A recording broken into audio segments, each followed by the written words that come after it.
प्यारे बच्चों, आज हम हिंदी लोकवाणी जो आपके 10वीं कक्षा की किताब है, इसके दूसरी इकाई के पाठ क्रमांक 6 जो एक कविता है, अति सोहत श्यामजू, आपके सामने आज हम इसे उर्दू और हिंदी में एक्सप्लेन करेंगे। आप इसे ध्यान से सुनिए। बच्चों, अति सोहत श्यामजू की कविता को रसखान ने लिखा है।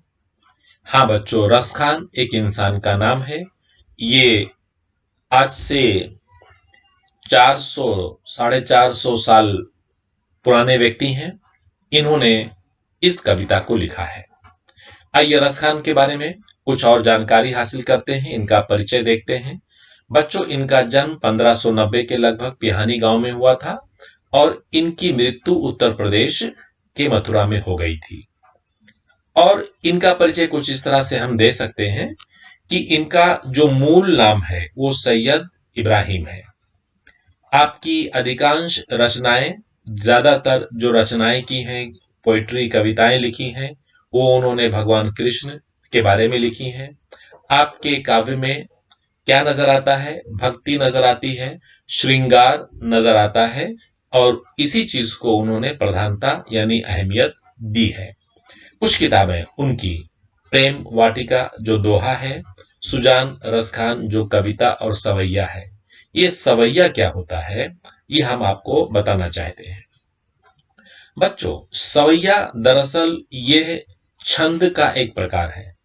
जैसे उर्दू में हमद, गजल, नाज शरीफ, कसीदा, तैता ऐसे बहुत सारे अशार होते हैं, वैसे ही हिंदी में छंद की एक प्रकार जिसका नाम सवैया है। इसकी खास बात क्या है कि इसमें 4 चरण होते हैं। 4 होते हैं मतलब देखो, ये एक सवैया आपकी किताब का हमने आपको शो किया है। इसमें देखिए एक चरण, चरण मतलब ये पंक्ति या लाइन, और दूसरा चरण, तीसरा चरण, चौथा चरण। और हर चरण में अगर आप गिनोगे तो 22 से 26 वर्ण आपको मिलेंगे। ये जो अल्फाबेट्स है ना, ये आप अगर गिनोगे तो 22 से 26 वर्ण आपको मिलेंगे। तो बच्चों, ये एक सवैया है और यहां पर चयनित लिए गए सभी रचनाएं सवैया में ही हैं। इन सभी सवैयों में रसखान जी ने क्या किया है, उनका जो प्रेम था कृष्ण के साथ, उसको दिखाने की कोशिश की है। यहां पर रसखान जी ने कृष्ण के बाल रूप को, बचपन को और अपनी इच्छा को, अपनी ख्वाहिश का इजहार किया है और श्री कृष्ण की व्यापकता का वर्णन भी किया है। बच्चों, मैं आपको एक चीज बता दूं कि जब शायर कोई कलाम, कोई कविता लिखता है ना, तो उसको वो अलंकृत करता है, उसको वो खूबसूरती देता है। तो उसे हम उर्दू में सनत कहते हैं और हिंदी में हम उसे अलंकार कहते हैं और उर्दू में सनत कहते हैं और इंग्लिश में फिगर ऑफ स्पीच कहते हैं। लेकिन इन खूबसूरती देने का जो अंदाज है शायरों का अपनी पोएट्री को, वो अलग अलग होती है और उसी में से एक सनत का नाम है सनत मुबालगा, जिसे हम हिंदी में अतिशयोक्ति अलंकार कहते हैं और उसे इंग्लिश में हाइपरबोला कहते हैं। इसमें क्या होता है आप देखिए, आज फिर याद आ गए बीते दिन। शायर किसी अपने बीते हुए दिन को याद कर रहा है। शायरों की दुनिया है, वो कुछ भी याद कर लेते हैं। चांद और सूरज और दरिया और पेड़ पौधों की तारीफों में बहुत कुछ लिख देते हैं। तो शायर लिखता है कि आज फिर याद आ गए बीते दिन और आज फिर आंखों से दरिया बह गया। क्या बच्चों पॉसिबल है? मुमकिन है किसी आंखों से दरिया बह जाए? अरे आंसू इतने भी नहीं गिरेंगे कि तुम उसको जमा करके आधा लीटर पाव लीटर कर लो। ये तो दरिया बहाने की बात कर रहे हैं ना। तो ये कहीं ना कहीं इसको बढ़ा चढ़ाकर इतना पेश किया गया है कि इसको पॉसिबल नहीं है, इस पे यकीन करना मुमकिन नहीं है और ऐसे आशार को ऐसी कविताओं के लाइनों में हम कहते हैं कि जो अलंकार का इस्तेमाल हुआ है वो अतिशयोक्ति है, सनत मुबालगा है और हाइपर बोला है। बच्चों, इस नज़म, इस पोएट्री को पढ़ाने से पहले हमने आपको एक एक्स्ट्रा नॉलेज दिया जिसका नाम था अलंकार या सनत मुबालगा या इंग्लिश में हाइपर बोला। आइए देखते हैं कि ये जो नज़म है ये कितनी बड़ी है और इसमें कितनी लाइनें हैं। बच्चों, आपके इस नज़म में जिसका नाम है अति सोहत श्यामजू, देखिए ये अति सोहत श्यामजू यहां पे लिखा हुआ है। ये यहां से लाइन नंबर 5 से यानी दूसरे सवैया के पहले चरण से ये नाम यहां पे लिया गया है। तो कुल कितने सवैया हैं? नंबर 1, नंबर 2, नंबर 3 और नंबर 4। कुल 4 सवैये आपके इस पोएट्री में दिए गए हैं और हर सवैये में कितने चरण हैं? 1, 2, 3 और 4। तो बच्चों, हम क्या करेंगे, एक एक लाइन को, मतलब एक एक चरण में इस्तेमाल होने वाले जो शब्द हैं, पहले उसका मीनिंग देखेंगे, उसका मतलब देखेंगे और जब पूरा चारों लाइन जब समझ में आ जाएगा तो एक साथ इसका अर्थ भी देखेंगे। तो आइए शुरू करें। बहुत ही ध्यान से देखना बच्चों, आपके एग्जामिनेशन में इस पर जो स्टैंजा दिया जाएगा, हो सकता है ये 4 स्टैंजा आ जाए या ये 4 आ जाए, इसमें से कोई भी एक स्टैंजा आएगा और इस पर जो सवाल पूछे जाएंगे तो आप अंदाजा लगा सकते हो कि इसमें इस्तेमाल होने वाले जो शब्द हैं ना, वो आम तौर पर आज के जमाने में मुंबई में या आसपास के इलाकों में इस्तेमाल में नहीं आते हैं। तो जब तक आप इसका मतलब नहीं समझोगे कि इसमें शायर ने क्या कहा है, कौन से शब्द का मतलब क्या है, उस वक्त तक अपने एग्जाम में आप इंसाफ नहीं कर पाओगे।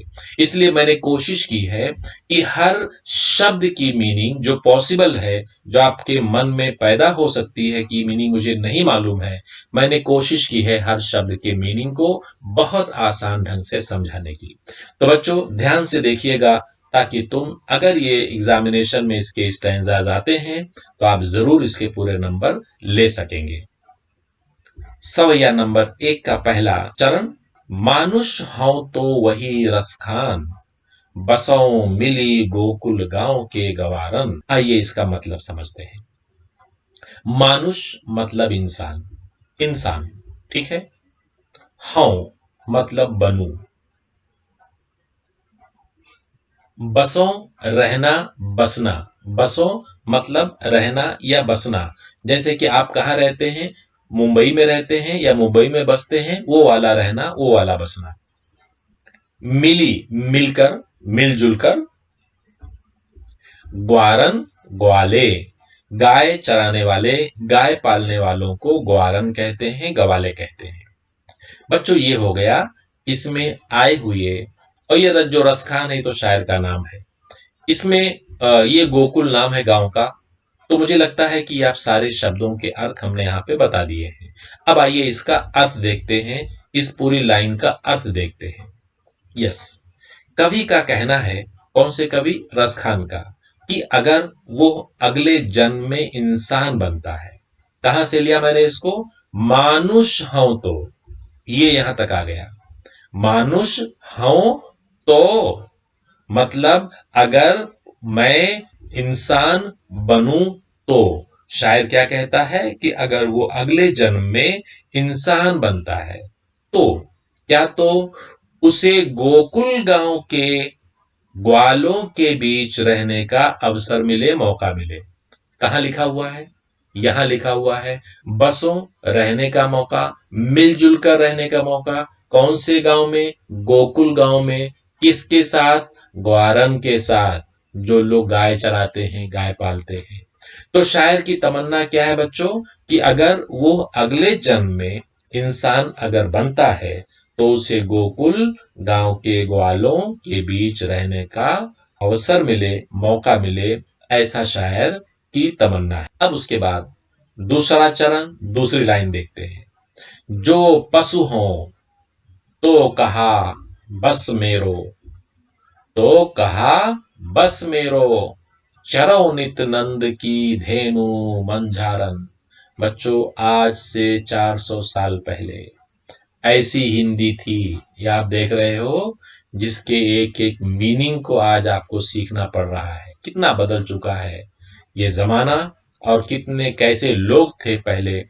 तो आप देखिए, पशु यानी जानवर, कहा यानी कहां, मेरो यानी मेरा, चरों यानी चरना, गाय, बैल, भैंस, बकरियां, ये जो चौपाए होते हैं, मवेशियां होती हैं, घास चरती हैं। घास चरती है यानी अपने मुंह से जमीन की उगी हुई घास को खाना चरना कहलाता है। नित यानी हमेशा, धेनु यानी गाय, मंझार बीच में, मंझारन बीच में। एक एक शब्द की मीनिंग आप बच्चों याद कर लीजिए, क्योंकि यही आपकी ताकत है एग्जामिनेशन में। जब इस पोएट्री से कोई भी स्टैंजा आपसे पूछा जाएगा, तो ये मीनिंग अगर आपको याद है तो आपको मतलब समझ में आ जाएगा। आइए इसका मतलब समझते हैं। कवि का कहना है कि अगर वो अगले जन्म में क्या बने, पशु पशु बने, पशु यानी जानवर बने, तो कहा बस मेरो, वो कहता है उस पर उसका कोई बस नहीं है। मेरा बस क्या है। पशु कैसे होते हैं बच्चों, उसका मालिक जहां उसको बांध देता है वहीं रहता है ना वो। तो कहता है कहा बस मेरो, तो उस पर उसका कोई बस नहीं है। चरो नित नंद की धेनु मंझारन। चरो, वह चाहता है कि वो सदैव, नित्य यानी सदैव यानी हमेशा, नंद बाबा के गायों के बीच चारा चरता रहे। ये जो धेनु है, ये जो गायें हैं, उनके मंझारन, उनके बीच में ये चरता रहे चारा, नित हमेशा। किसकी धेनु, नंद बाबा की धेनु। आइए हम तीसरा चरण देखते हैं। तीसरे चरण में लिखा है, पाहन हो तो वही गिरी को, जो धरियो कर शत्रु पुरंदर कारण। बच्चों, क्या समझ में आया? कोई बात नहीं, फिक्र ना करें, हम एक एक शब्द की मीनिंग देखते हैं। देखिए, पाहन पत्थर, हौ होना, गिरी पर्वत यानी पहाड़, धर्यो उठाना, शत्र छाता, पुरंदर इंद्र, कारण प्रकोप। बच्चों, प्रकोप का मतलब आफत होता है, आफत होता है। कवि का कहना है कि अगर वो अगले जन्म में पत्थर बनता है, पाहन हो, पाहन यानी पत्थर हो, अगर मैं पत्थर बनूं तो वही गिरी को, तो कौन सा पत्थर, तो उसी पर्वत का, वही गिरी उसी पर्वत का पत्थर बनना चाहेगा वो, जो धर्यो कर छत्र पुरंदर कारण, जो जिस पर्वत को इंद्र के प्रकोप से ब्रजवासियों को बचाने के लिए श्री कृष्ण ने छत्र के रूप में उठाया था। बच्चों, ये शायर कह रहा है कि मैं अगर पत्थर बनूं तो कौन से पर्वत का, उस पर्वत का पत्थर जिसको श्री कृष्ण ने उठा लिया था छाते के रूप में, किससे बचाने के लिए, इंद्र के प्रकोप से बचाने के लिए। किसको बचाने के लिए, ब्रजवासियों को बचाने। यहां पर लिखा हुआ है कि खग पक्षी, परिंदा, बसेरो करो, बसेरा करो, रहूं, मिली साथ मिलकर, कालिंदी, यमुना नदी को कालिंदी कहा है शायर ने। कूल, तट यानी किनारा, नदी के किनारे को कूल कहा गया है। कदम्ब, कदम्ब एक दरख्त होता है, एक पेड़ होता है, अभी हम बताएंगे। डारन, डाली, दरख्त की डाली को डारन कहा गया है, जो टहनियां होती हैं। ये मीनिंग याद कर लेने के बाद, समझ लेने के बाद, आइए इसका मतलब देखते हैं। कवि का कहना है, कवि का कहना है, क्या कहना है कि अगर वो अगले जन्म में पक्षी बनता है, कहां से मीनिंग लिया मैंने इसका, खग, जो खग हो, अगर पक्षी बनूं तो बसेरो करो। तो कहां बसेरा करना चाहता है वो, कहां रहना चाहता है वो, मिलजुल कर कहां रहना चाहता है, कालिंदी यानी यमुना नदी के कूल के किनारे, कदम्ब के पेड़ की डालियां। ये देखिए, कदम का पेड़ है ये बच्चों, ये कदम का फल है। ये खाने में कच्चा रहने पे खट्टा लगता है, पक जाने पे मीठा हो जाता है। पक्षियों के साथ रहना चाहेगा। कौन से पक्षियों के साथ? जो कदम्ब पेड़ के डालियों पर रहते हैं। और वो कहां पर है? यमुना नदी के किनारे है। ये कब होगा? जब शायर खग बनेगा, यानी पक्षी बनेगा। और अब एक साथ इसका मतलब देखते हैं, चारों लाइनों का मतलब। ये मतलब आपकी किताब में दिया हुआ आखिरी पेज पर। कृष्ण प्रेम में सराबोर होकर कवि रसखान अपने आराध्य से प्रार्थना करते हुए कहते हैं कि अगले जन्म में यदि मुझे मनुष्य बनाए तो गोकुल गांव का ग्वाला ही बनाना। ग्वाला मतलब गाय चराने वाला। यदि पशु बनाए तो सदानंद की गायों के बीच चरने वाला पशु बनाना। पत्थर के रूप में अगर जन्म होगा तो उसी पर्वत का पत्थर बनाना जिसे इंद्र के कारण कृष्ण ने अपनी उंगली पर धारण कर लिया था। और यदि पक्षी बनाए तो यमुना नदी के किनारे कदम की डाली पर मेरा बसेरा हो। बच्चों, ये सवैया नंबर 1 के चारों लाइनों का मतलब है जो आपकी किताब के आखिरी पेजेस पे दिया हुआ है। अब आइए सवैया नंबर 2 की शुरुआत करते हैं। सवैया नंबर 2 का पहला चरण यानी पहली लाइन, धूरी भरे अति सोहत श्यामजू, तैसी बनी सिर सुंदर चोटी। शायद कुछ अल्फाज इससे समझ में आपके आ रहे होंगे, लेकिन मैं आपको हर शब्द का मतलब बता दूं। बच्चों, यहां पर धूरी भरे, धूल भरा हुआ। धूरी को धूल कहते हैं, भरे यानी भरा हुआ। धूरी भरे, धूल भरा हुआ। उसके बाद अति यानी बहुत अधिक। उसके बाद में सोहत यानी शोभा देने वाला, खूबसूरती देने वाला। श्याम यानी श्याम, श्री कृष्ण को श्याम और श्याम कहा गया है। जू यानी जी, श्याम जी को श्याम जू कहा गया है। तैसी वैसे ही। और आगे जो शब्द हैं, सिर मतलब सर होता है, सुंदर खूबसूरती, चोटी मतलब जो बालों पे, बालों की चोटियां बनाई जाती हैं। मतलब ये आसान शब्द है जो आप समझ रहे होंगे। अब आइए इसका मतलब देखते हैं बच्चों। कवि का कहना है, कौन से कवि का? रसखान का, कि श्याम जी का शरीर धूल से भरा हुआ सुंदर लग रहा है। और ये यहां से हो गया, धूरी भरे अति सोहत श्याम जू, और तैसी बनी सिर सुंदर चोटी। और उनके सिर पर, उनके सर पे जो बंधी हुई चोटी है वो भी बहुत सुंदर लग रही है। उतनी ही सुंदर उनके सर पे बंधी हुई चोटी भी लग रही है। सवैया नंबर 2 का पहला चरण। अब दूसरा चरण देखते हैं बच्चों। खेलत खात फिरें अंगना, पग पैंजनी बाजत पीरी कछौटी। आइए देखते हैं मीनिंग।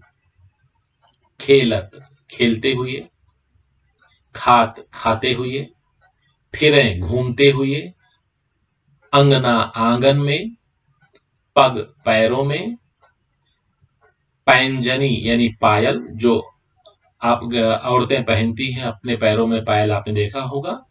बाजती यानी बजती है। पीरी यानी पीले रंग की। कछौटी कमर में लपेटी जाने वाली धोती। तो आपने क्या देखा यहां पर? ये सारे शब्द आप ज़हन नशीन कर लीजिए। अब उसके बाद हम इस लाइन का मतलब देखते हैं। श्याम जी अपने घर के आंगन में रोटी खाते हुए खेलते फिर रहे हैं। जाहिर सी बात है, खेलत खात फिरे अंगना, कहा? अंगना में फिर रहे हैं, घूम रहे हैं। क्या खाते हुए? रोटी खाते हुए और खेलते हुए। पग पैंजनी बाजत, उनके पैरों में पायल बज रहे हैं। पीली कछोटी, और उन्होंने पीली धोती पहनी हुई है। मुझे लगता है ये लाइन क्लियर हो गई बच्चों। अब हम नंबर 3, सवैया नंबर 2 का लाइन नंबर 3 देखते हैं। वा छवि को रसखान बिलोकत, वारत काम कला निधि कोटी। बच्चों, नहीं समझ में आ रहा है ना? देखिए, हम बता रहे हैं आपको। वाह, उस छवि, सूरत, बिलोकत देखते हैं, काम कामदेव, कला कलाकारी, कोटि करोड़, ये शब्द आप देखने के बाद, समझने के बाद आइए इसका अर्थ देखते हैं। रसखान के अनुसार, ये जो रसखान है ना, रसखान के अनुसार श्याम जी के उस सुंदर छवि को देखकर बिलोकत देखना, श्याम जी के छवि को, चेहरे को देखने के बाद कामदेव जो है ना, अपनी करोड़ों कलाओं को न्यौछावर कर देते हैं। करोड़ों, बच्चों ये डा के नीचे पॉइंट है, इसको ध्यान में रखना। न्यौछावर कर देते हैं, कुर्बान कर देते हैं। सवैया नंबर 2 की लाइन नंबर 4। काग के भाग कहा कहिए, हरि हाथ सो ले गयो माखन रोटी। बच्चों इसकी पढ़ने की प्रैक्टिस भी जरूरी है। जैसा मैं पढ़ रहा हूं, अगर आप एक दो बार प्रैक्टिस कर लोगे तो पढ़ना आपको आ जाएगा। देखिए मीनिंग देखते हैं। काग यानी कौवा, हाँ वही कौवा जो चिल्लाता रहता है काहे काहे हमारे आपके घरों पर। भाग यानी भाग्य यानी किस्मत। हरि, भगवान को हरि कहा गया है। सो से ले गयो, लेके चला गया। माखन यानी मक्खन, वही घी और मक्खन आप जो खाते हो। रोटी तो आप जानते हो। आइए इसका मतलब देखते हैं। कवि के अनुसार वह कौवा कितना भाग्यशाली है। कौन सा कौवा? कौवे भी भाग्यशाली होते हैं। यस, यहां कवि कहता है कि वो कौवा बहुत भाग्यशाली है। उसके भाग का क्या कहिए, क्या कहना। काग यानी कौवा, भाग यानी भाग, किस्मत। उस कौवे की किस्मत का क्या कहना जो हरि, श्री कृष्ण को हरि कहा गया है, के हाथों से मक्खन लगी हुई रोटी छीन कर लेकर भाग गया। मतलब अक्सर आपने देखा होगा कि कौवे बच्चों के हाथ की रोटी छीन के भाग जाते हैं। अक्सर गांव में होता है। तो इनका भी बचपना है, श्री कृष्ण का भी, और ये रोटी खा रहे होंगे, उसे मक्खन लगा होगा, एक कौवा देख रहा होगा, लेके चला गया। तो बच्चों ये सवैया नंबर 2 के हमने चारों पंक्तियों को पढ़ा। अब आइए पूरा मतलब एक साथ देखते हैं। धूल से सने हुए श्याम, मतलब धूल से लदे हुए, धूल से घिरे हुए श्याम सलोने के सिर पर सुंदर चोटी शोभायमान हो रही है। ये आपके किताब के पेज नंबर 62 पर है। पीला वस्त्र धारण कर वे पूरे आंगन में खाते खेलते घूम रहे हैं। उनके पैरों में पड़ी पैंजनियां यानी पायल बज रही है। कवि रसखान कहते हैं कि उनकी छवि को निहार कर उनके अनुपम सौंदर्य पर करोड़ों की निधि निछावर है। वह कौवा कितना भाग्यशाली है जो प्रभु के हाथ से माखन रोटी को ले उड़ा है। बच्चों ये वो अर्थ है जो आपकी किताब में पेज नंबर 62 पर सवैया नंबर 2 के लिए दिया गया है। अब हम सवैया नंबर 3 पढ़ेंगे। सवैया नंबर 3 की पहली लाइन, सोहत है चंदवा सिर मोर को तैसी सुंदर पाग कसी है। आइए इसका मीनिंग देखते हैं। सोहत सुंदर लगना, चंदवा यानी मुकुट, मुकुट जो सिर के ऊपर रखा जाता है, तैसी वैसी ही, पाग यानी पगड़ी, कसी यानी बंधी हुई है। तो बच्चों आइए इसका मतलब देखते हैं।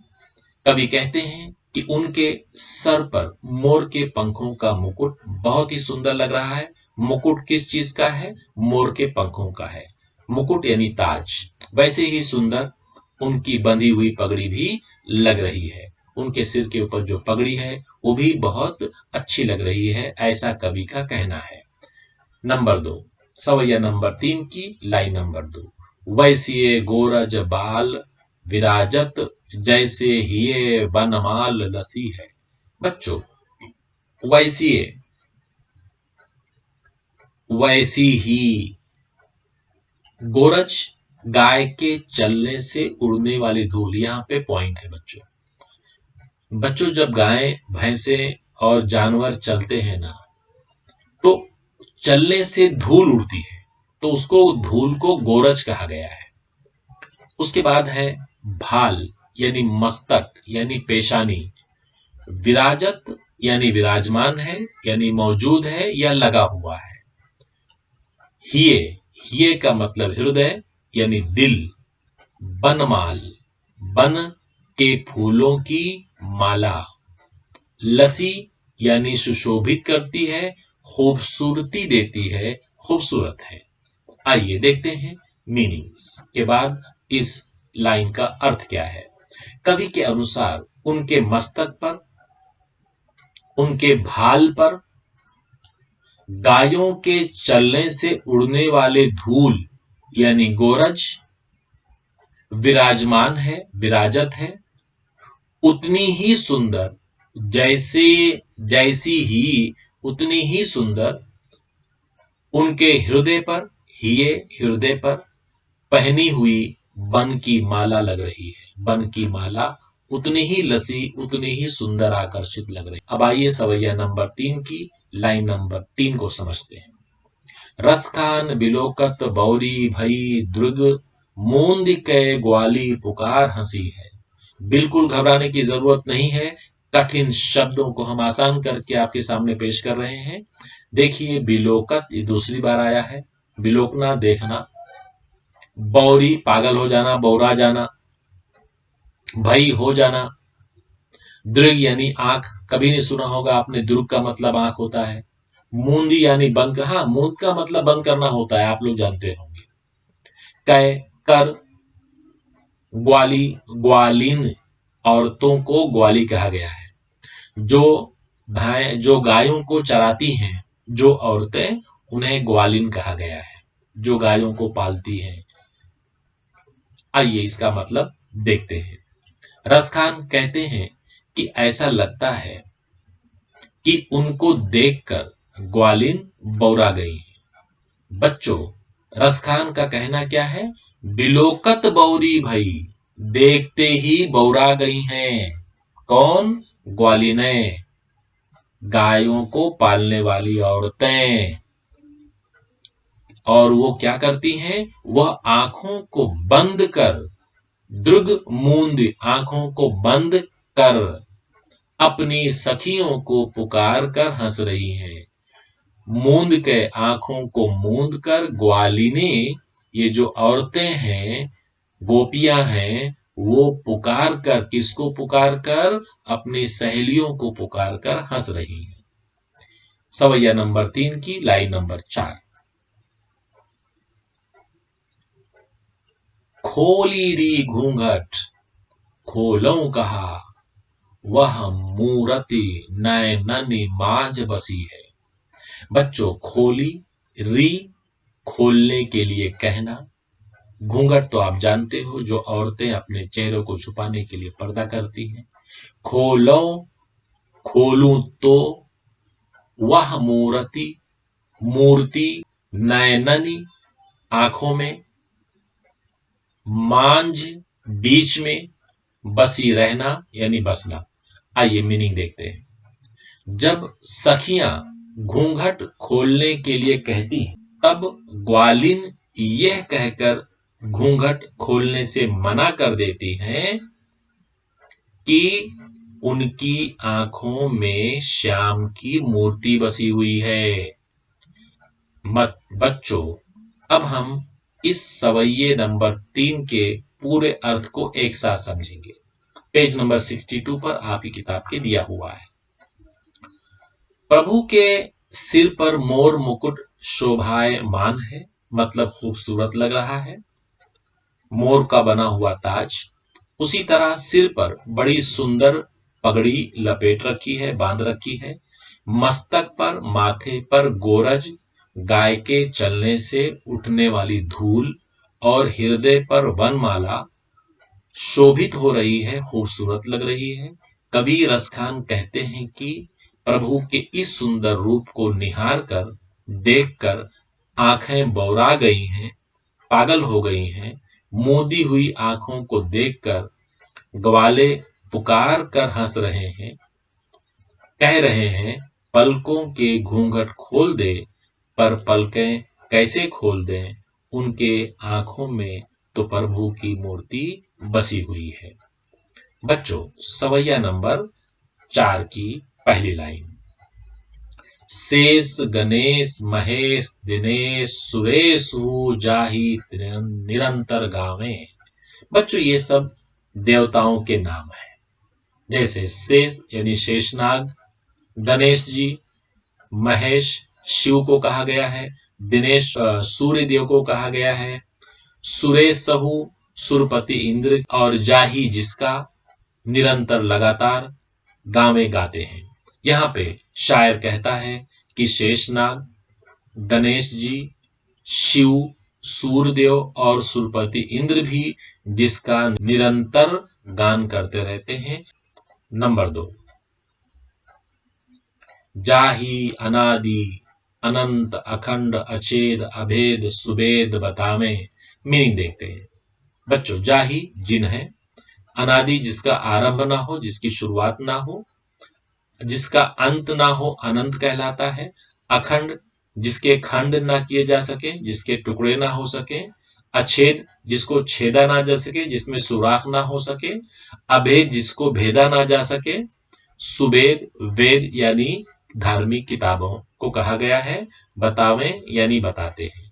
आइए मतलब देखते हैं। कवि के अनुसार वेदों में जो धर्म की किताबें हैं, सुवेद वेदों में बताया गया है कि श्री कृष्ण क्या है, अनादि है, अनंत है, अखंड है, अछेद है, अभेद है।